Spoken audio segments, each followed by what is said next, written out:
As you know, I own several zoos, but I always like to show people the ropes here at my home. This is the...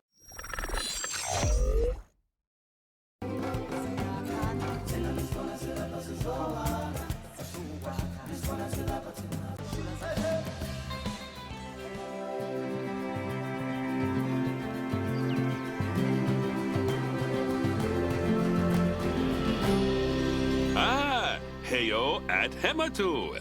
Yeah. Oh, sorry about that. I have a habit of slipping back into the Planko language. It's good to finally meet you in person. I'm Bernard, although I insist you call me Bernie. The only person who calls me Bernard is my wife. And even then, only when I've tracked elephant dung into the carpets. As you know, I own several zoos, but I always like to show people the ropes here at my home. This is the first zoo I ever opened, and a source of great pride for me.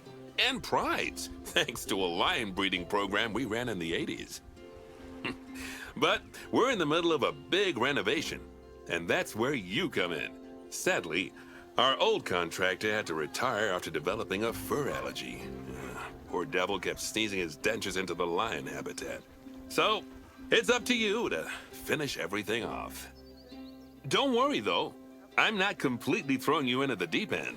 My head keeper, Nancy Jones, will be lending a helping hand.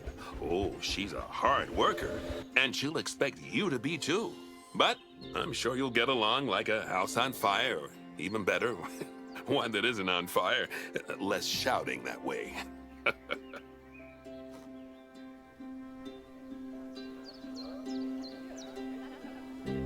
Hello there. From that rosy, fresh face of yours, I'm guessing you're Bernie's new hire. Good. Now, I hope you're ready to ditch your diploma because we're about to get really hands-on. But before we begin the real work, how about we familiarize you with the zoo by learning how to fly around it and visiting some of our beautiful animals. We'll start by popping over and having a look-see at the grizzly bears in their habitat. Did you know that grizzly bears, also known as Ursus arctos horribilis, can hibernate for up to 7 months a year? Oh, but then again, given the chance, I think a lot of people would do that too. Select one of the bears and you'll bring up its information panel.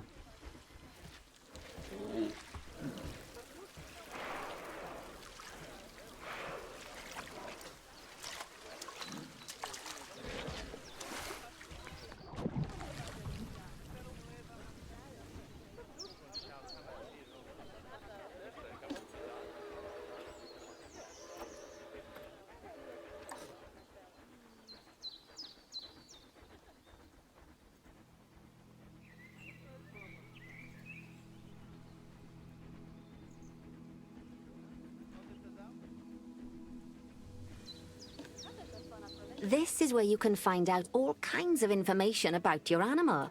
The most important thing being its overall welfare. You'll learn more about animal welfare today as we go through your objectives. But for now, let's enjoy this magnificent animal. Why don't you select the camera at the bottom of its information panel?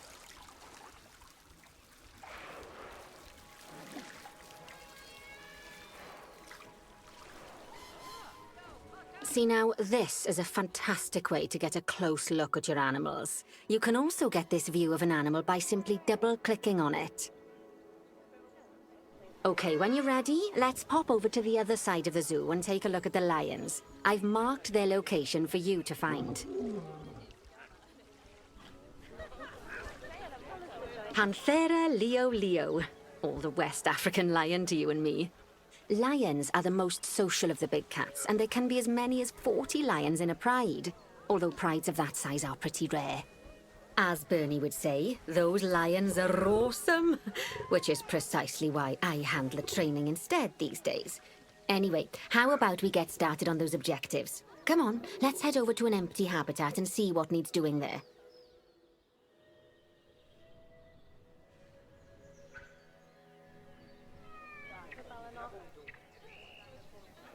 As you can see, it's a lovely space for animals, but it's missing a certain something. Well, two somethings. Warthogs. So I'd like you to adopt a pair of them. To adopt animals, we need to open the animal market, which is in the animal trading section.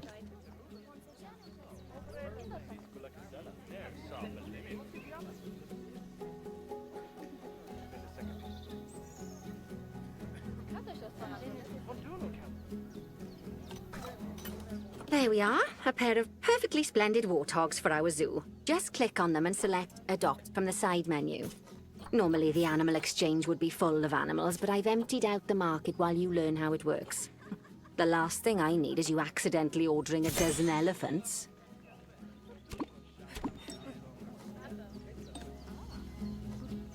When you adopt an animal, it's automatically placed in the trade centre, where they're held until you're ready to move them into their habitat, which, as it happens, you are. So how about you move them into their new home?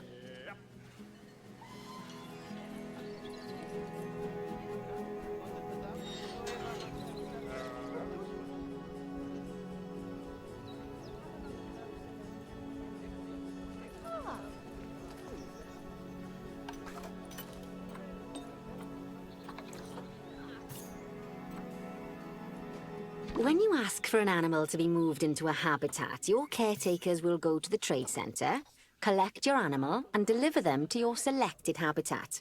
I've marked the trade centre's location, so let's go and watch the caretakers in action.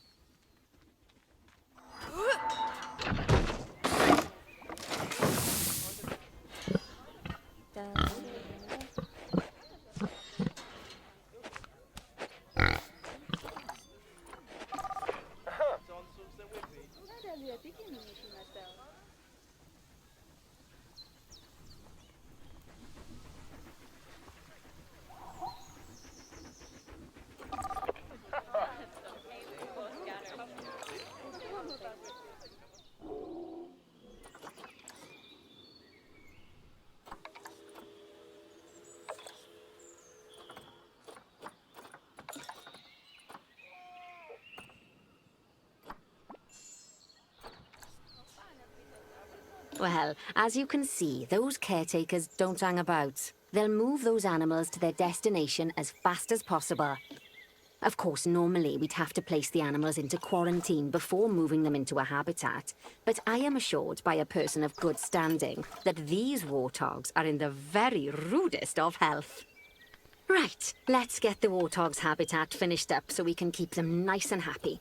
You see, each animal in the zoo has an overall welfare statistic, basically how happy they are. And that overall welfare statistic is itself comprised of 4 different areas: nutrition, social health, habitat, and enrichment. Luckily, if you select an animal, you'll bring up their animal welfare information panel, which we saw earlier, where you can see how they're doing. That way, you'll know exactly what areas need to be addressed. Don't worry if that's a lot to remember. You can always check the Zoopedia for more information.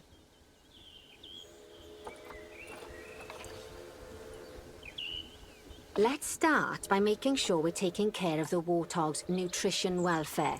To do this, we'll need to place a food station and a drinking station. Now, each animal requires a different type of feeding station. And for the warthogs, it's a small feeding trough. So let's add one of those and a water bowl.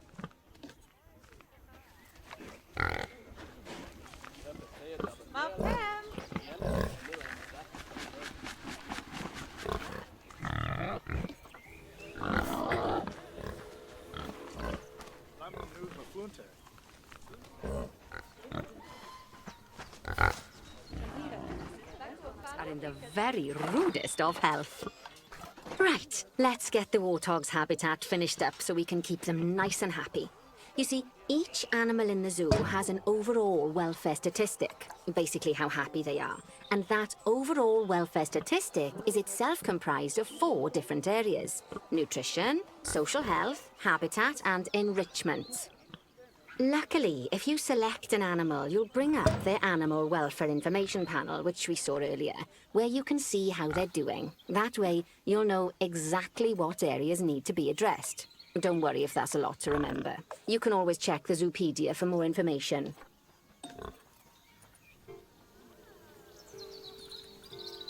Animals also require stimulation to keep them happy. Let's add a lovely mud bath for the warthogs to roll around in. That bath will count towards their enrichment welfare, specifically their toy enrichment welfare. Oh, nice work. You've got a knack for this, I see. Now, our contractor had to leave in a hurry, so this place is in a pharaoh state. Unfinished thingamajigs and whatsits all over the shop. But the first thing we need to finish is the ostrich habitat. It's over near the hippos.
Hoppity hoppo!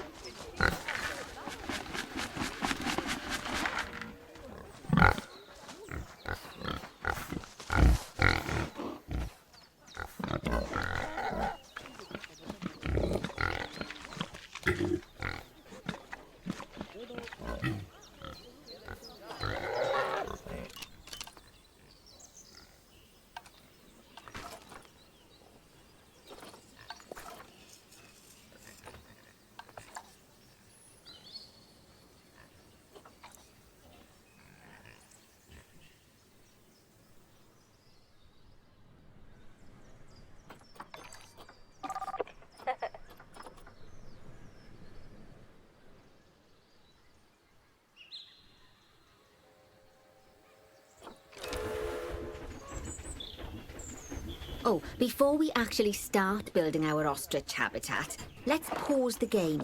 Just click the pause button in the bottom right corner.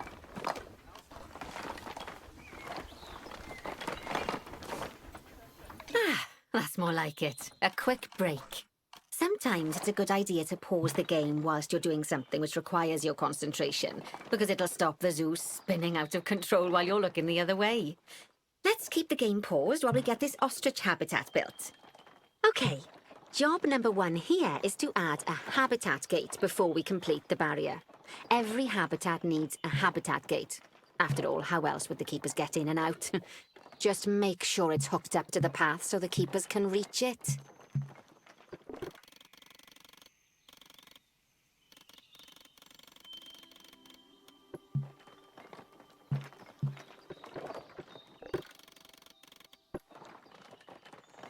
Guests can't actually see into this habitat at the moment. At least not without a stepladder.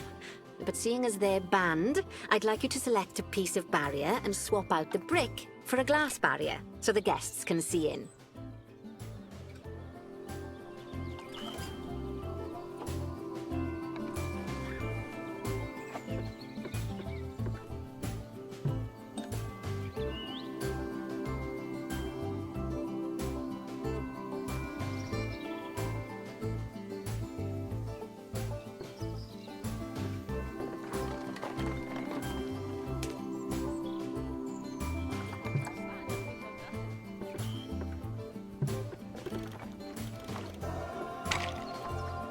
There we go.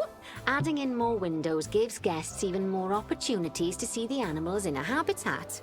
It's always best to make sure the guests can get a good view into a habitat from the path they're walking on, because it makes them happy, and because this would be a pretty terrible zoo if they couldn't.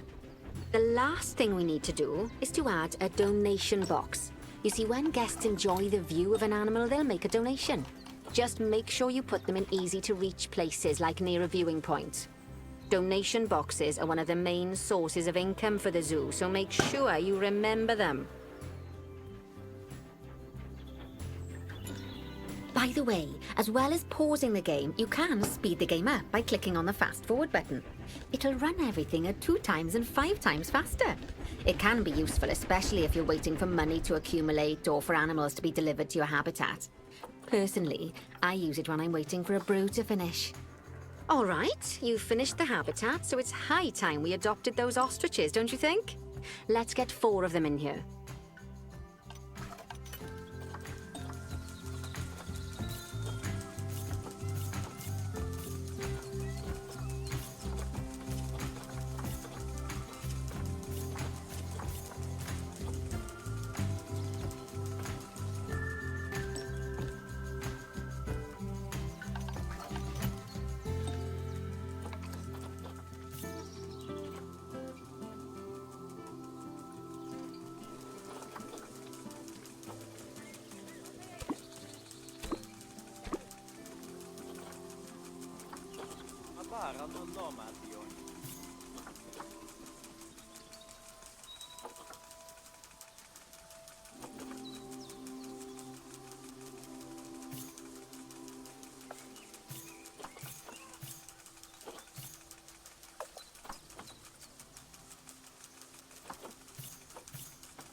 While we wait for them to be collected by the caretakers and brought to the habitat, you should get it ready for them.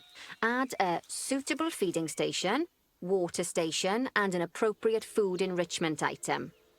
It's often best to place things like enrichments and feeding stations near to the habitat perimeter, so guests can get a really good view of the animals.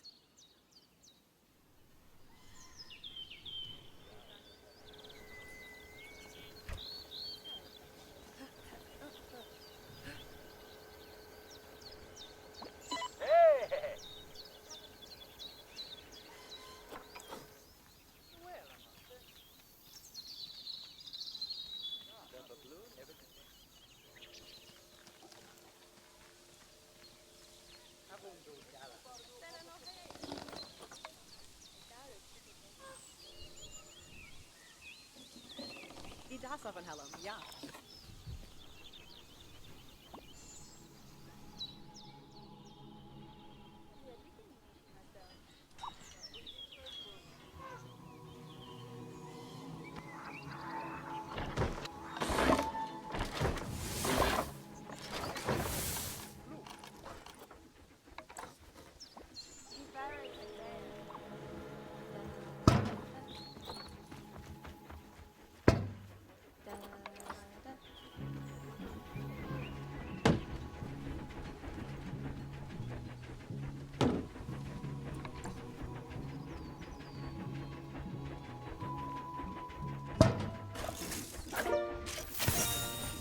Oh, good to see the ostriches have somewhere they can really stretch their legs. Did you know they can actually run at 43 miles per hour? Oh, heaven forbid they ever escape. The speed camera fines alone would bankrupt us.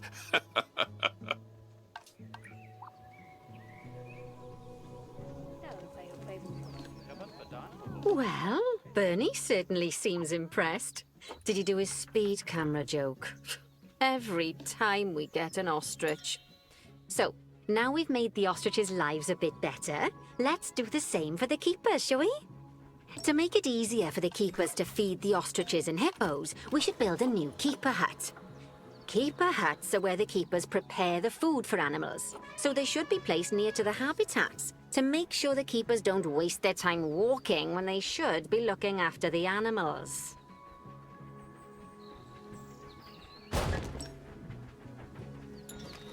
This keeper hut only has space for one keeper, but the larger keeper hut can allow multiple keepers to prepare food at the same time. Oh, but bear in mind that keeper huts and other staff facilities shouldn't be placed near to areas where there are lots of guests. Guests don't like seeing facility buildings, and it can affect their happiness. Negatively. In case that wasn't clear. Something that all facilities, shops, and a whole host of other objects need is power. And that obviously includes your newly built keeper hut. So let's place a transformer next to it, shall we?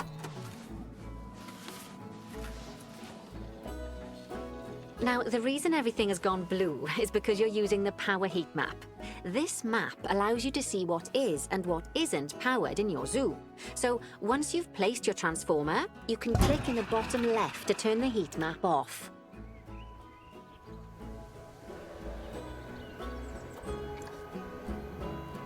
Lovely work. Now the keepers can start using the hut to prepare food, and thanks to where you've put it, they won't need to walk very far to deliver it to the ostriches and hippos. Let's get on to your next objective then. Bengal tigers.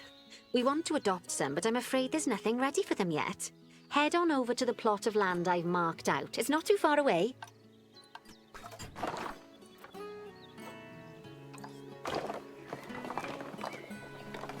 Righty, your next job is to build a habitat from scratch. And concrete and glass, I expect. So go ahead and build it. Just make sure that the habitat includes that big hole we've dug. Oh, and don't forget to add a habitat gate to the barrier. Oh, and make sure the guests will be able to see the tigers.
Now, Bernie takes safety very seriously at his zoos, so we should probably make sure those tigers can't jump out of their habitat, don't you think?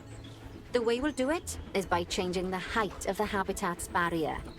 Okay then, you should start by double-clicking the habitat barrier, which will take you into barrier editing mode.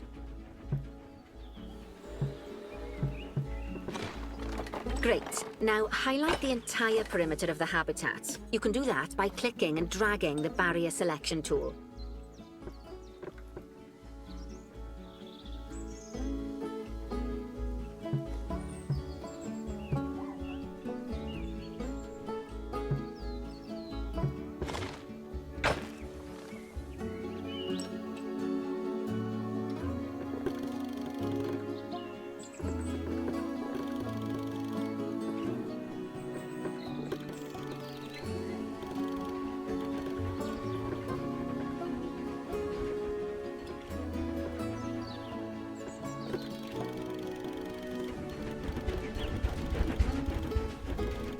Now you've got all of the perimeter selected, you can increase the height of it by clicking and dragging the barrier height tool upwards. You'll want to make sure it reaches a height of at least 3.7 meters.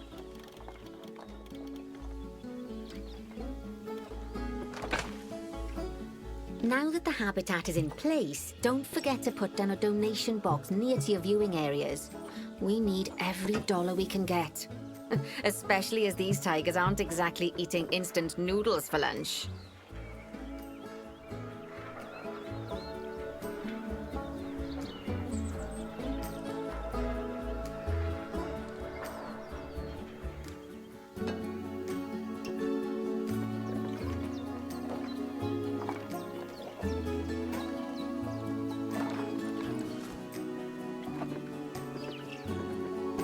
Even if you did poke a hole in their fence.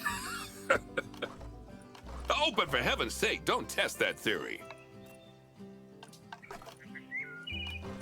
Right, let's head over to the Indian peafowls. I've been told that we need to improve their social welfare.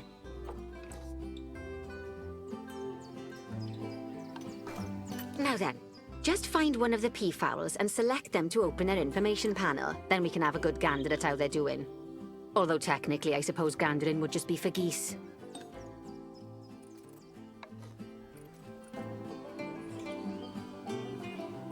Expand their social welfare, and we can get a bit more detail. Now, they've clearly got plenty of space, and they're not stressed, but it looks like their social group isn't quite right. So let's find out more. Click on the Social tab at the top of their information panel to see what's wrong.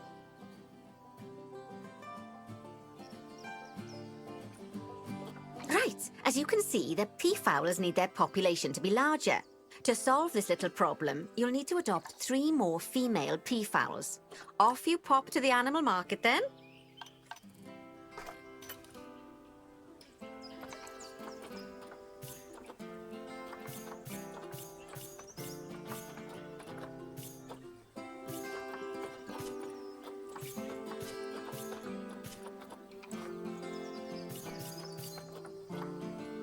Good work on those peafowls. I expect they'll be delivered soon. But sadly, it sounds like our snow leopard is a bit grumpy. Let's head over there and see what's wrong with her.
Just like people, animals can suffer from stress if things aren't quite right.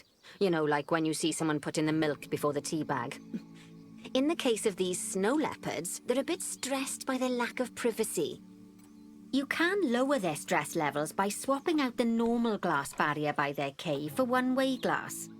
It's not a cheap option, but I think they're worth the expense, don't you? This will give the snow leopards somewhere to go when they want to get away from the prying eyes of the guests.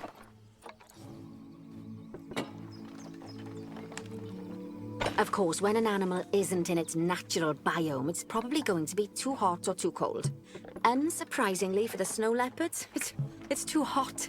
Even with the terrible British weather, you should help cool it down by adding some coolers to their habitat. But let's start by opening up the temperature heat map and having a look-see at the temperature in the leopard's habitat.